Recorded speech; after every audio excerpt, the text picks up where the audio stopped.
Our perspective was that this particular device was going to be unique in the sense that it has the ability to run programs. And what if we gave it the benefit of running 3D graphics programs so that you could explore new worlds, play games, play games. And so we started a company, and the business plan basically read something like this. We're going to take technology that was available only in the most expensive workstations. We're going to try to reinvent the technology and make it inexpensive. And the killer app was video games. And so I took this idea to Sand Hill Road, and they told me there was no video game market. People don't start companies to play games. And my parents, I remember calling my mom and telling her that I'm going to start this company, and she says, what do you guys do? And I said, we build these things called 3D graphics chips, and people would use them to play games. And then she said, why don't you go get a job? Now of course, games was we believe going to be a very large part of the marketplace. Now we had that perspective for very obvious reasons. We grew up in the video game generation. I was the video game generation. I was the beginning of the video game generation. And so the entertainment value of video games, computer games, was very obvious to me. And I could imagine how it could be a very large market and a very large industry. For a lot of the people that were older, that sensibility didn't exist.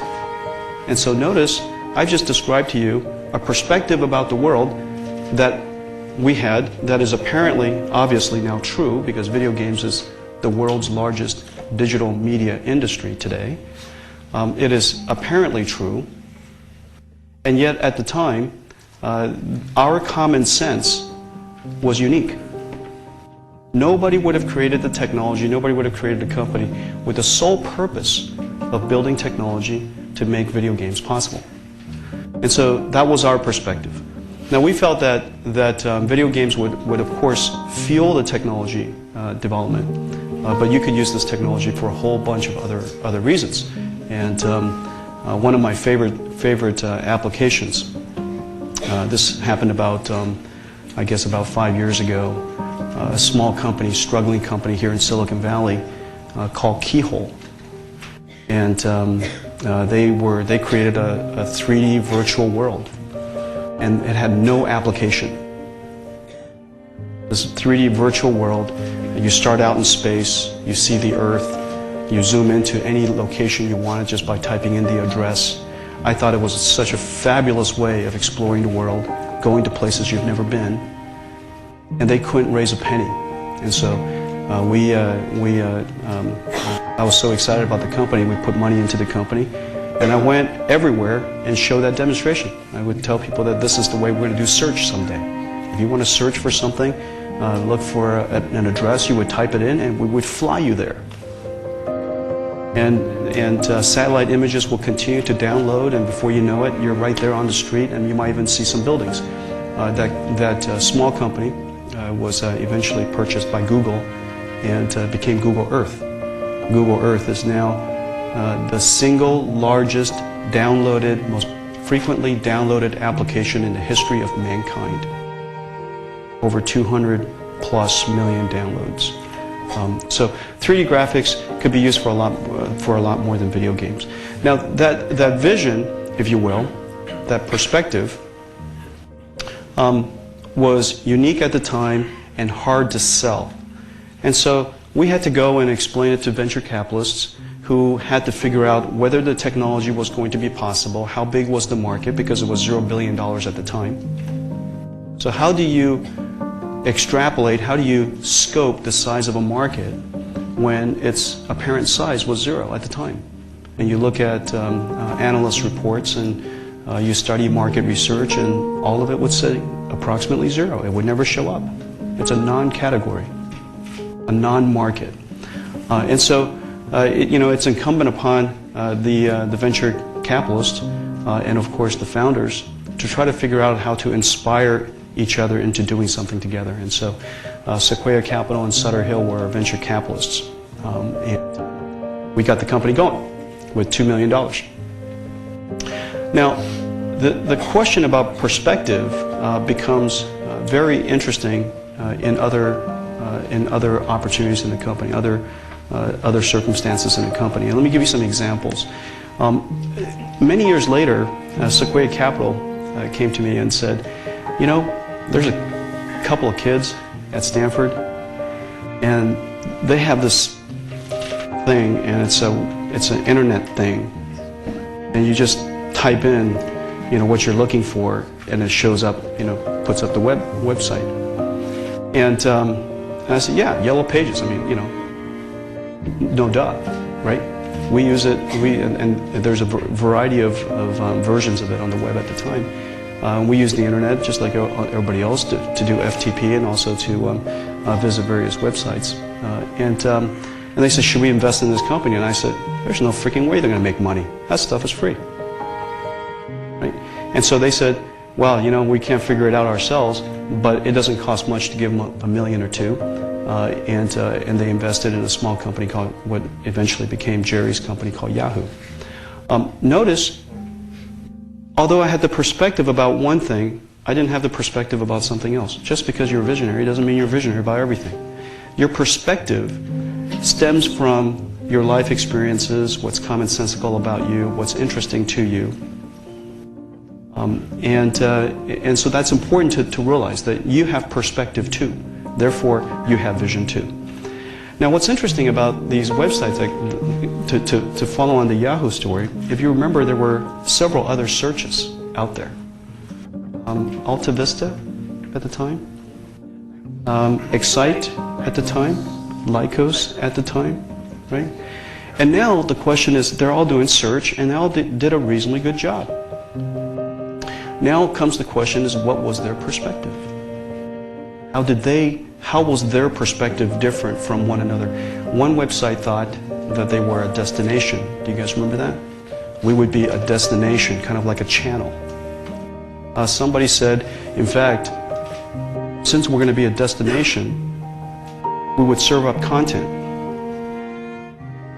And therefore, the search part of it is a commodity. We'll outsource that. So all of the search engines, which started out as search, turned into destinations or portals, and they outsourced the search to someone else, which made it possible for Google to start. And so notice, two companies doing exactly the same thing started with the exact same fundamental core technology. Ended up in radically different places because they had different perspectives. They saw the world differently. So perspective matters. Vision matters. Now in our industry, shortly after we were started, 3D graphics for PCs and consumer 3D graphics became the hottest thing. And so everybody in Silicon Valley was starting a 3D graphics company. We were, in 1993, the only consumer 3D graphics company in the world. Silicon Graphics up the street was the professional, if you will, 3D graphics company. By the end of a couple of years or so, 1995, there were probably 50, 70 startups doing exactly the same thing we were trying to do. And over time, we competed with about 200 companies. NVIDIA today is the only surviving computer graphics company in the world. And so the question is then, what happened? Competition is intense. Everybody has smart people. Everybody has money. We competed with IBM. We competed with HP. We competed with Silicon Graphics.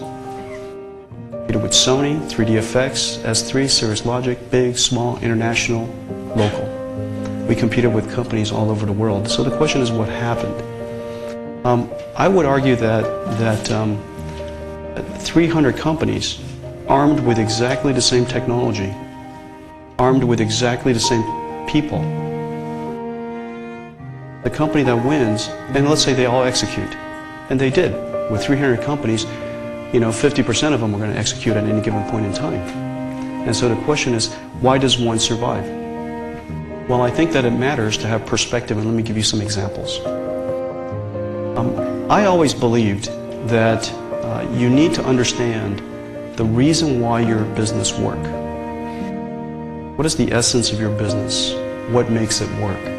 Now, the foundation of my business, at its core, is semiconductor technology. Here in Silicon Valley, we usually like to refer to semiconductor technology as Moore's Law. Moore's Law is not so much a physical law as it's a law of competition. It is a law of challenging engineers. It's a law almost of setting pace. And Moore's Law approximately gives you twice the performance every year or two. And so, understanding the fundamental ingredient of our business improves by a factor of 2 every year, and simultaneously reduces in cost by a factor of 2 every year. The question is, what makes a survivable business? And so our first perspective was that 3D graphics was insatiable. It was insatiable.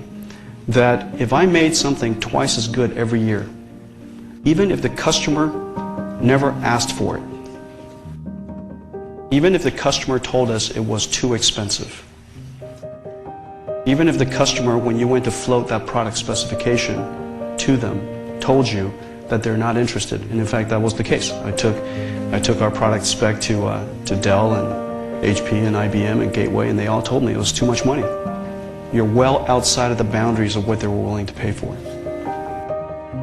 When your customers all tell you not to do something, the question is then, what do you do?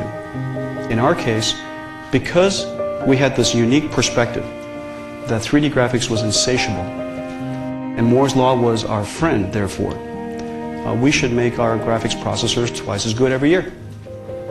And so for the first 5 years of our company, we just turned off our blinders and said, we're going to ignore customers. Now, which one of you guys are going to go through your marketing courses, and the lesson that it teaches you is ignore your customers? Well, sometimes you have to ignore your customers. And the reason for that is because they don't know the nature of your business. And while the industry is being created, before there's common sense about the rules of that business, there is no way they can possibly know. And so I took the last few $1 million of the company's money and built a chip that is way, way, way too big. And our customers told us we were way out of bounds on cost, and they weren't going to buy any. Until the day we showed up with the processor, we were in allocation throughout the entire life of that project, until our next generation product, which was twice its price, cannibalized the previous one. And so we grew and grew and grew for several years. Then the question became, what now? Now you guys are going to learn that innovation is a rather dangerous thing. On the one hand, once you discover a great idea,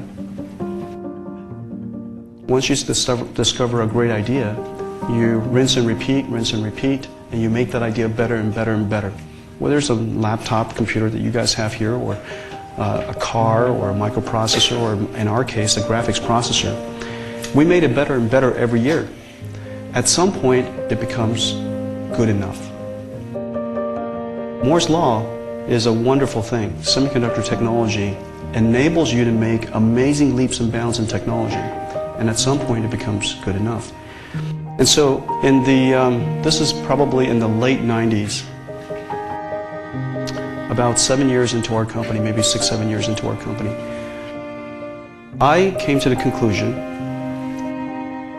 that 3D graphics was not going to be sustainable as a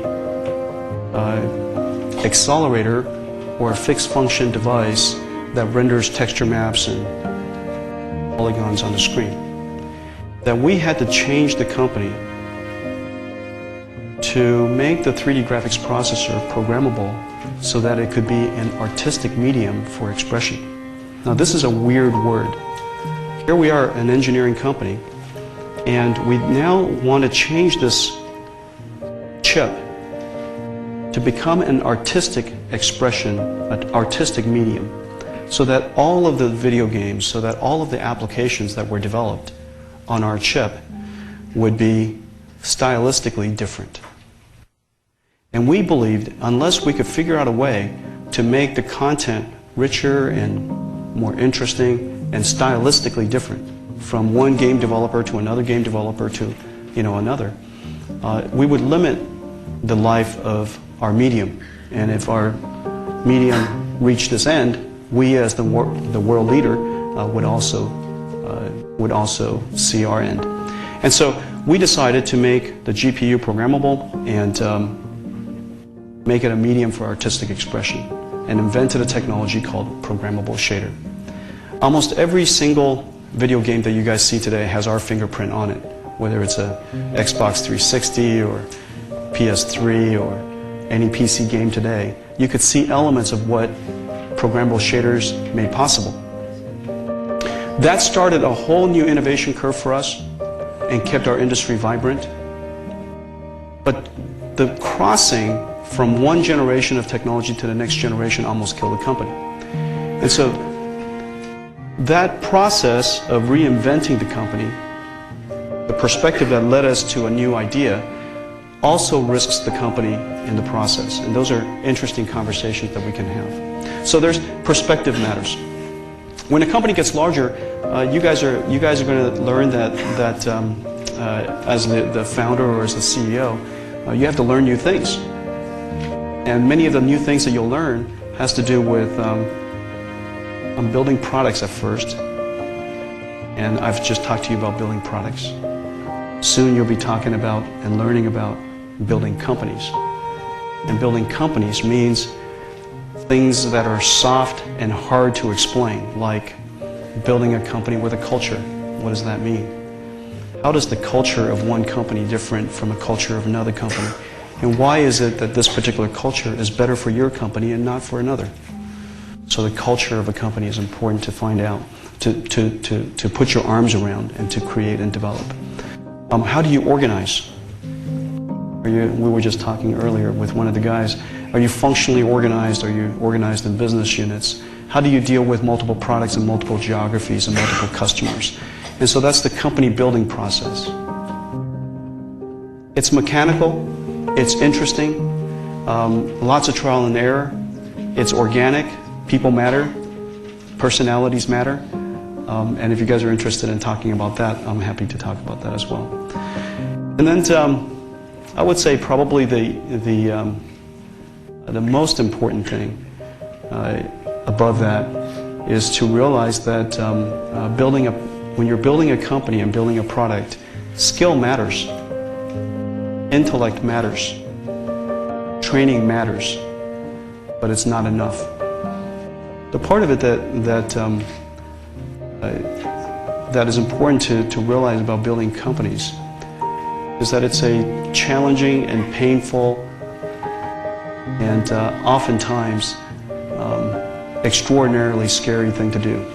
And so unless you have passion, unless you really love the process of building the company and what you're trying to do, it's going to be incredibly, incredibly challenging. And so what I would leave you with is when you're building a company, if you decide to build a company, you have to ask yourself, what is the purpose that you're building the company for? Is it that you would like to build a company so that you can sell it, make a fortune? Is it that you would like to build a company so you can take it public?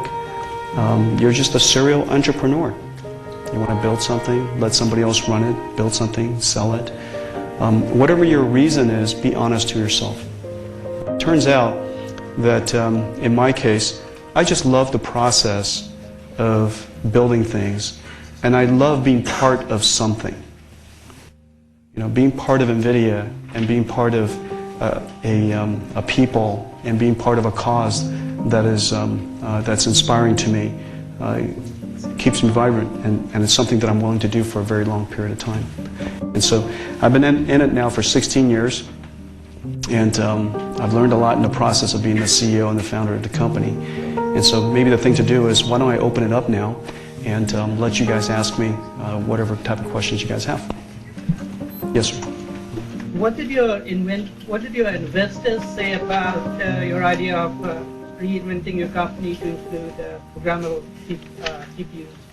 And Janson, could you please repeat yes, I will. the question? The question is, what did our investors say about about us taking the big risk of adding programmable shaders and reinventing that product category and reinventing our company.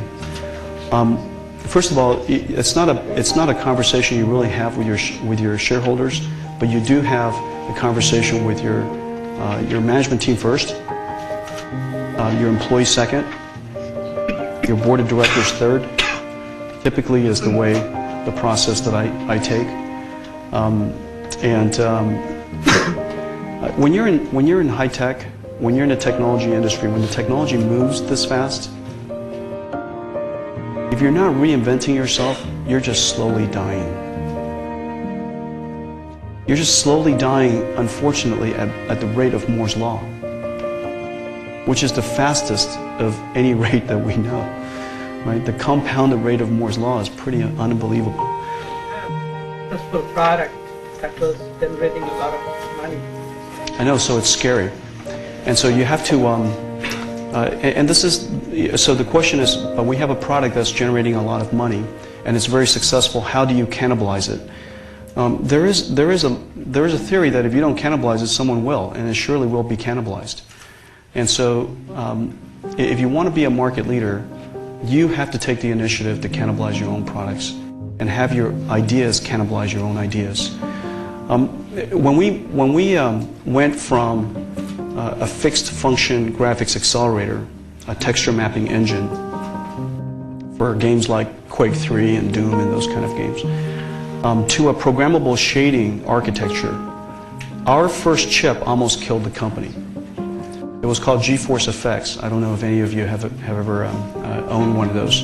GeForce FX is a chip, is a processor that, you know, it's a baby only a mother can love. I mean, it's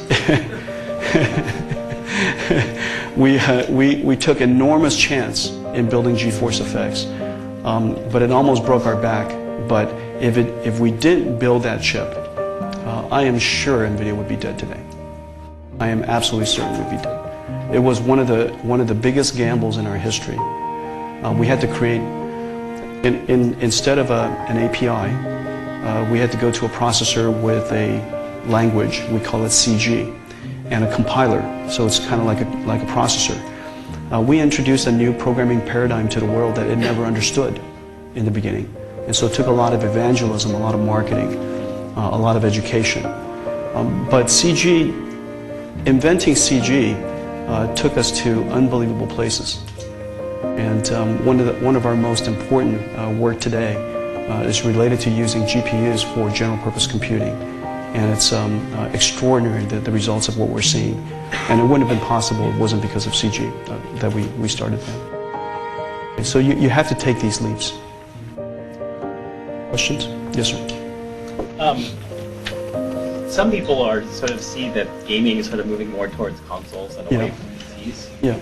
Is it harder to make profit with, you know, when you have to negotiate with Sony or Nintendo or whoever, some big company, than it would be when you sell individual cards? Yeah. The economics of it, building anything, ultimately comes down to the amount of competition you have. You don't set the price, the competition sets the price. The market doesn't set the price, the competition does. And so if your competitor wishes to build PlayStation 3 as much as you do, then the economics will be challenging. And so there you just need to decide, is it an economic decision for you? For example, there are rumors that we were not enthusiastic in building some of the game consoles, and we were more enthusiastic in building other game consoles. It came down to this for me. I think you have to realize what is the finite resource, what is the scarce resource that you have as a manager. The function of a manager is to allocate resources properly for the best return. And so if you think about our resource is the finite number of extraordinary engineers and how much time they have in a day to pursue whatever opportunities that are out there. Now, if the number of opportunities that are out there is less than my supply of engineers, so therefore demand is less than my supply, then obviously I'm very enthusiastic about it. But if it's the other way around, then the opportunity to build a game console at terrible economics, or any project at terrible economics, is simply not worth it. And so I look at it irrespective of competition. The competition sets the price, but then I get to decide whether I want to engage in that project or not. You are in charge of your own company as the CEO. And so we decide whether it's economic. And once you decide, then it is what it is. So you have to be thoughtful about what is your critical resource. Do you have more of it or less of it than the market demands? Do you have more opportunity or less opportunity than your resource can support? And then what's the appropriate return on that investment? Thinking about not just your cost, but more importantly, your opportunity cost. And so we look at it from that perspective every single time. Can you tell us a little bit about the culture that you tried to set at NVIDIA? Yeah, that's a good question. The question is, can I talk about the culture that we're trying to set at NVIDIA? At the core of our company's success is innovation. Now, a lot of companies say innovation is important to their company. Invention is important to their company. However, I don't believe you can fundamentally say that innovation, that you want as a CEO to nurture the spirit of innovation, to encourage innovation, unless you have a culture of risk-taking. We have to encourage our engineers, our marketing people, all of our employees, to take calculated risks. In order to encourage them to take calculated risks, first of all, you have to teach them how to do that. That's a skill, a matter of skill. Then the second part of it is a matter of courage.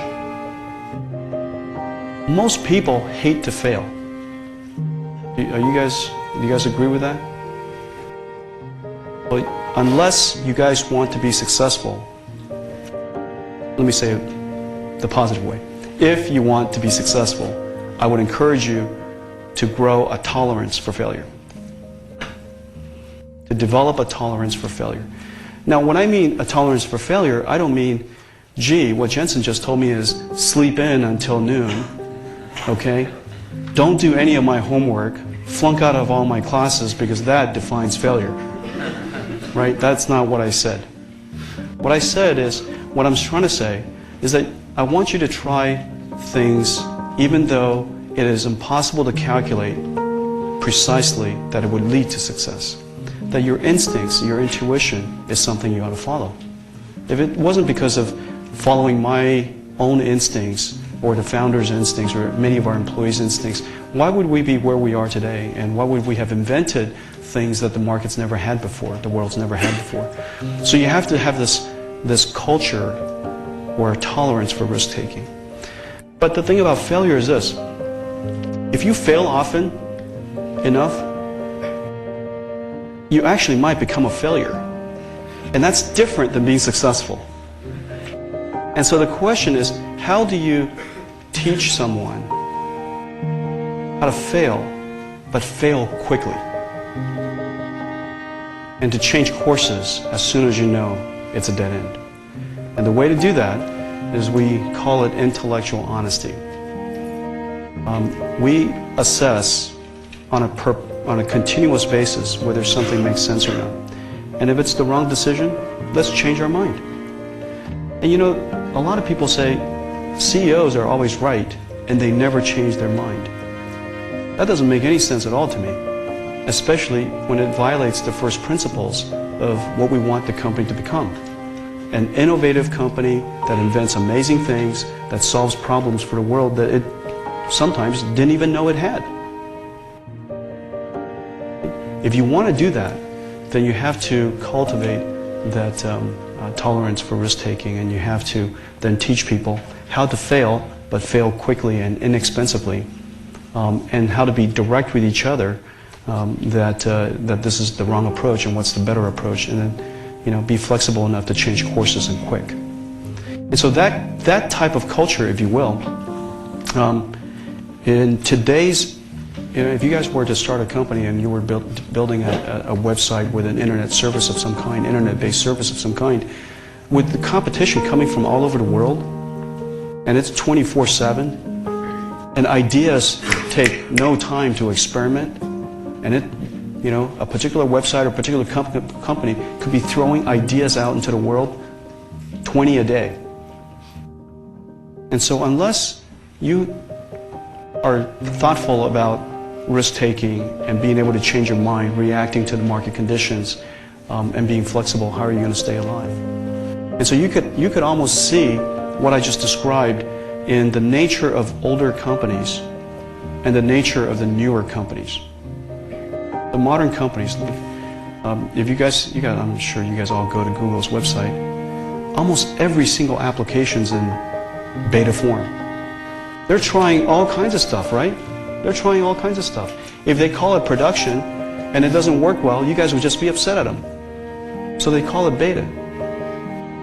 Have you noticed? They call it beta so that they could try a lot of things. And if it fails, take it out. If it's bad, take it out. If it works, do more. And so innovation requires a little bit of experimentation. Experimentation requires exploration. Exploration will result in failure. Unless you have a tolerance for failure, you would never experiment. And if you don't ever experiment, you would never innovate. If you don't innovate, you don't succeed. You'll just be a dweeb. That's it. Any other questions? Yes, sir. How did you choose your co-founders and positions? Don't ever go into business with anyone you don't deeply trust. And they were two of my closest colleagues, and I trust them completely. And they're wonderful friends even today. So, by the way, as a CEO, selecting people is 99% of the job. What applications do you see driving demand in the general purpose market, which is like, that's going to be like the next big thing this industry? So the question is, what do I see driving the demand for this thing that we're pushing right now called GPU computing, using the GPU for much more than just graphics. For graphics, there's a model of graphics that we call computational graphics. So it's using programs to generate the images. The algorithms are no longer cast in the silicon. The algorithms are actually software. And it could be ambient occlusion, it could be ray tracing, it could be all kinds of interesting algorithms that people are going to explore for the future. We observed, and it was in fact, this is give you another example of innovation, with Stanford is fabulous. When we invented GeForce Effects, although it wasn't a very successful GPU for graphics, researchers around the world noticed that it had a programming language called CG, C for graphics, and that you could program this GPU to do other things aside from graphics. And it had 32-bit floating point, IEEE compatible 32-bit floating point. And so some smart researchers, many of them were here at Stanford, just bought a graphics card from Fry's and started writing programs. And they discovered that if they really worked hard and do all these these algorithmic gymnastics, they could get something, an algorithm, it could be nanomolecular dynamics, it could be computational fluid dynamics, to run 20 times faster. And they couldn't believe it. How do you speed up an application 20 times? Well, the interesting observation that we made is that we speed up 3D graphics applications, which is basically something you can do in software, 1,000 times over a CPU all the time. So what if we took all of those parallel processors that were inside our GPUs and make it completely programmable and expose it through a programming language called C, right? C, and now in the near future C++. Imagine the type of problems we could help solve. And so whether it's weather prediction or seismic analysis or taking your CT scans and reconstructing the human image, the body from it, all kinds of very computationally intensive applications we could accelerate 50 times, 100 times. Now just to put it in perspective, 100 times is in Moore's law time approximately 10 years. Now, to put 10 years worth of computing resources in the hands of scientists, researchers, engineers, unbelievable benefits. And so the risk was really large, however, to make our GPU even more general purpose, because every time you make something general purpose, you know what, right? A Swiss Army knife? It's dangerous because whenever you make something general purpose or a Swiss Army knife-like, you move away from your core business. It's much, much better to have a very specific niche, to have intense focus on a particular market segment. And you guys will learn all of this in marketing.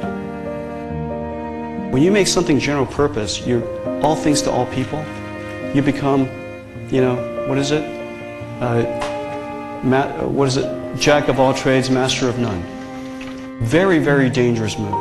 Now, we thought that it was just too important for us not to do it, so we decided to make that move. And it's fabulous results. Okay, so those are some of the things that we're seeing now. Yes, ma'am. You mentioned you are the co-founders of Janson. So, especially in the initial stage, how can you find each of your positions in a company, and how can you distribute the profits? Okay, so her question is, we were friends in the beginning. We're friends now. How do we figure out who's the right position? And how do we distribute the profits? Okay, and so I won't say anything funny just so I'm not misunderstood, but all of our pay were identical, and we all had identical share in the company. So that's just simply fairness. Now the question becomes governance. There's the part of it which is equity. Equity is another way of saying what's fair, right? So we all had the same salary. All three of us were making $100,000 a year, okay? And we all had a percentage of the company, equal percentage. Now, you can't run a company, though. You can't build a great company when you have three people who has to vote on everything and with equal share of responsibilities. You simply can't. That becomes a leadership question, that becomes a governance question, that becomes a management question, right? That becomes a question about building a great company. I don't recall exactly the conversation, but I think it kind of went like this. All right, Janson, you're the CEO, right? Okay, that was done. That was basically the process. I think that some people are you know, I'm not, from a personality perspective, I'm not particularly outgoing. And so that's not a necessity for being a good CEO.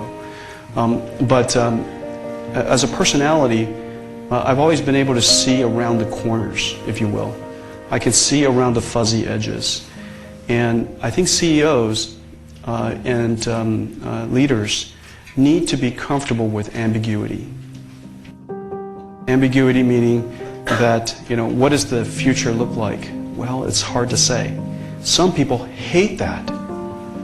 Some people just say, Janson, tell me what you need to have done and with how much resource and by when. Okay? Some people rather me tell them that, hey, look, there's this opportunity out there, not sure what it is, not sure how big it is, but it kind of feels like this. Let's go figure it out and let's build a business. Some people are very comfortable with that. And so this ambiguity is important to be comfortable with, I guess. And I think that all CEOs that are very successful are comfortable with ambiguity. And I am very comfortable with ambiguity. Yes? Yeah. What percentage of your initial investment was yours? Like, how do you get the rest? And also, like, how many times was your proposal for help with the investment was rejected? So I was 30 years old, and I'd never taken a single business class, and I've never taken any marketing classes, and I've never used at the time it wasn't PowerPoint, it was called Persuasion. On the Mac, it was called Persuasion, and so I bought a Mac so I could use Persuasion, and And then I tried to create a company presentation to take it to venture capitalists. The process kind of went like this. We started, my first official day of work was my 30th birthday, February 17th. And we got the company funded. And so once we got started, the question is, what are we going to do? You know, how does it all work out? How do we start the company? And so we met every day, the three of us, in one of the founders' townhouse in Fremont.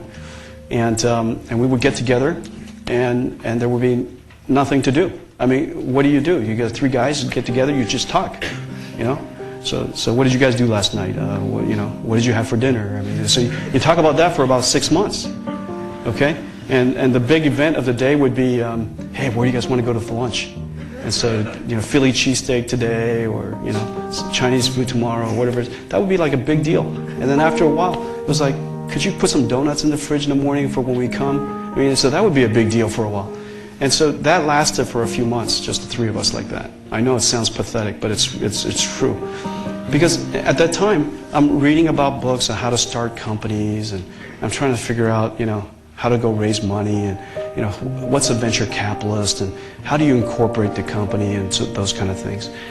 Pretty soon, I met a lawyer. Went to a law firm called Cooley Godward, and they helped us incorporate the company. The amount of money that he says, we need some money from you, so that we could price the shares, and also to incorporate the company. So he says, how much money do you have in your pocket? I said, $200. So he says, okay, give me $200. I gave him $200. And for $200, I bought 15%, I think it was 20% of NVIDIA.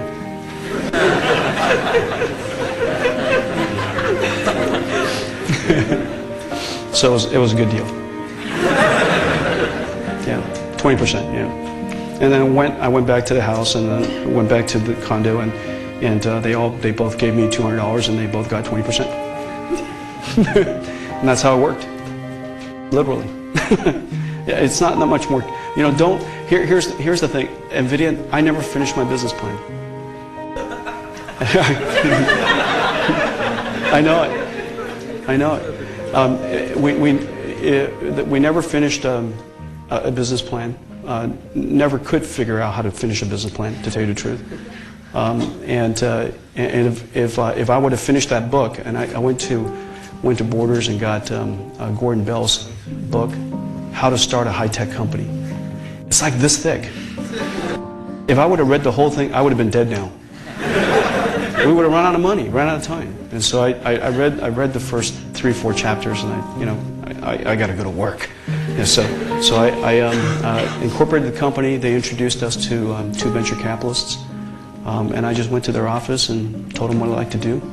The thing that gets the company funded, and when you get to that point, you just have to remember a few things. VCs don't invest in business plans because business plans are easy to write. I couldn't write it, but other people could, right? And so they invest in this. They invest in great people. And so the question is, do they trust you? Your reputation matters. Your history matters. Because I had done so much work with Andy Bechtolsheim, which was another graduate of Stanford, and the founder of Sun, and worked with the founders of Synopsys and LSI Logic, and we were all very successful, and we did good work. Your reputation will precede you, even if your business plan writing skills are inadequate. And the second thing is, you need to have a vision that's sufficiently large to invest in, because their statistics, their probability of success is rather low. And if they need to put in $10 million, if the market's only $20 million large, they'll never get that $10 million back with reasonable return. But if it's a $200 billion market, then of course it's a rather different thing. Okay, so the size of the market. And they want to know that at least there is a clever idea that the market has never done before. So that last part is probably second, last. I said it last because also I think it's the least important. You you might have to reinvent yourself over time. And if you want to reinvent yourself, you need to have great people. That's why great people are so important. Yes, sir. Who were some of the people that you considered to be your mentors when you were getting started, and what was some of the best advice that you got from them? So the question is, who were some of the mentors, and what were the best advice I got? I truly believe that if you want to be successful, a successful habit is to have the capacity and the willingness to learn from just about anybody. And I do. You know, I learn from just about anybody. And it could be a little thing, it could be a big thing. You know, if it wasn't because of my kids, I would miss the whole internet age. You know, I would have missed YouTube and Facebook and Twitter, and you know, I mean, so you need to know that the world changes, and you want to be able to learn from just about anybody. And so I'm surrounded with extraordinarily talented executives and professionals of all walks of life. And so you just have to make sure that you're willing to learn from just about anybody. Some of the great advice that I've had over the years, focus, laser beam focus. You know, don't do too much. Do a few things well, and do it with extraordinary intensity. You know, focus matters. If you look at what I do with my time, I wake up in the morning and the first thing of my time is NVIDIA, and the last thing I do is NVIDIA, and I do that 24/7. And if I could figure out a way to do that for another 50 years, we're going to be a good company. Yes, ma'am. So yes, I'm such a successful entrepreneur as you know. So what's your greatest challenge and present? And is your ambiguity as CEO, what's your best and worst estimation of the future of you and your company? Okay. So her question is, she started out by saying that I'm a successful entrepreneur, and what are my biggest challenges now? And considering that I like ambiguity, what's my best estimate of the future for the company and for myself? The biggest challenge with building a company is the reinvention of the company. Every successful thing needs to be torn down at some point and be rebuilt. It is unfortunate but true. And the reason for that is because the technology either gets good enough, and therefore you have to reinvent, and sometimes the invention process is disruptive. Sometimes it's in fact destructive, and you could destroy what you had built in the past. And so the reinvention process is very challenging, it's gut-wrenching, takes a lot of courage, and it really tests your conviction. In the technology industry, reinventing the company every 10 years is almost a necessary thing. So that's, when I say challenging, I don't mean bad challenging, I think that's fun challenging. I love the process of reinvention. Okay, so that's fun challenging. What's my best forecast for our company? I think that NVIDIA has the opportunity to become one of the most important technology companies in the world. And I hope that it does. And my best forecast for me is that I am 80 years old, and I'm here talking to students, and I hope I'm still the CEO. Yes, sir.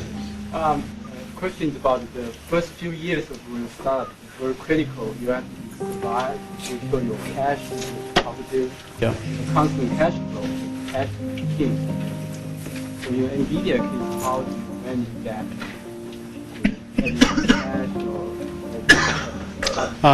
So the gentleman's question has to do with, in the beginning, survival is important, cash is king.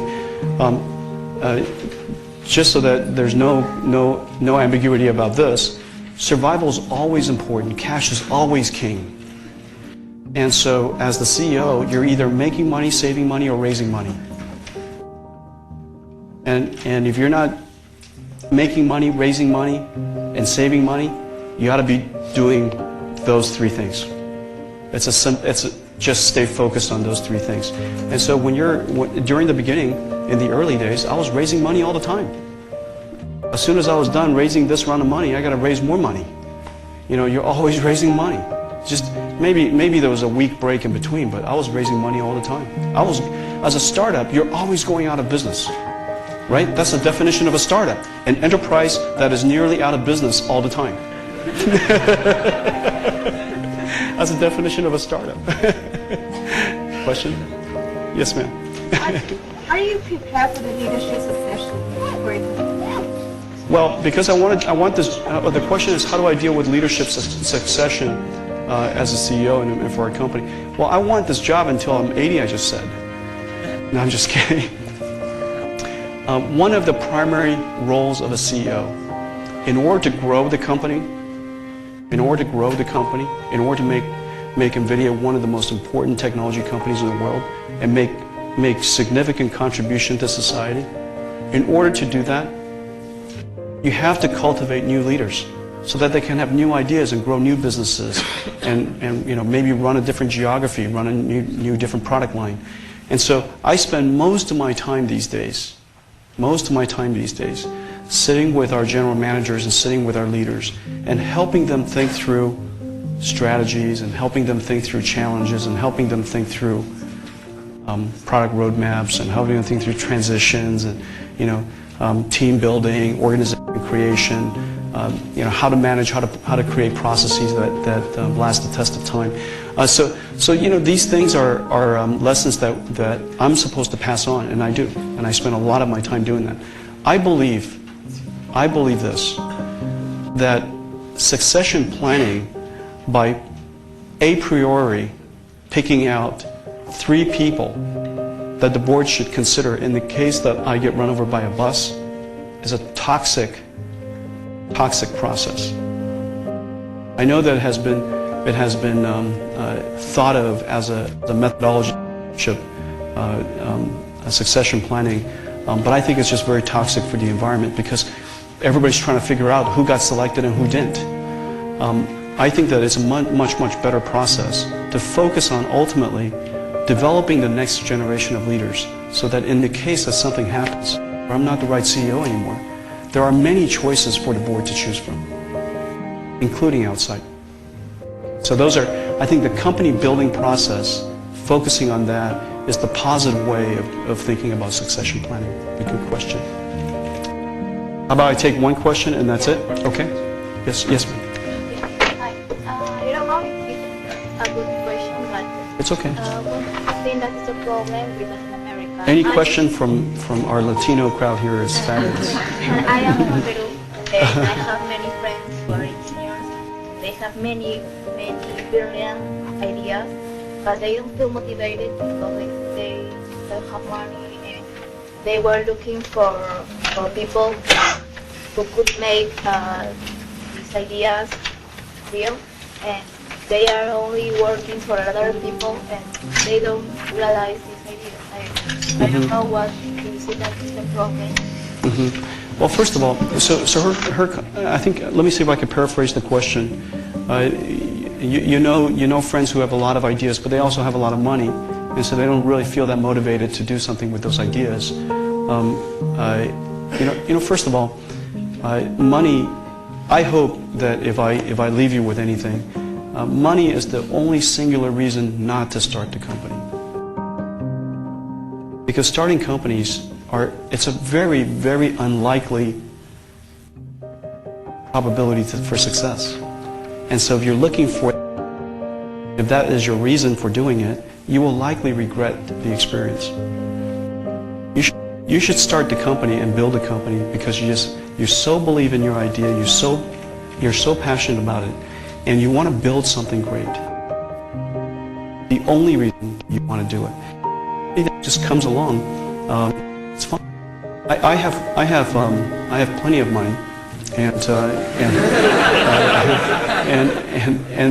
but it doesn't motivate me, nor does it demotivate me, because it wasn't. And so, I would urge you to ask yourself, and for your friends to ask themselves, what is the purpose that they want to start a company? Ideas, Ideas are a dime a dozen. There's so many ideas. If you want ideas, you're going to get a lot of ideas in this room. And so ideas don't really matter. You have to have a perspective that's unique, that you feel really strongly about it, that you're willing to persevere almost any challenge. Okay? Thank you, everybody.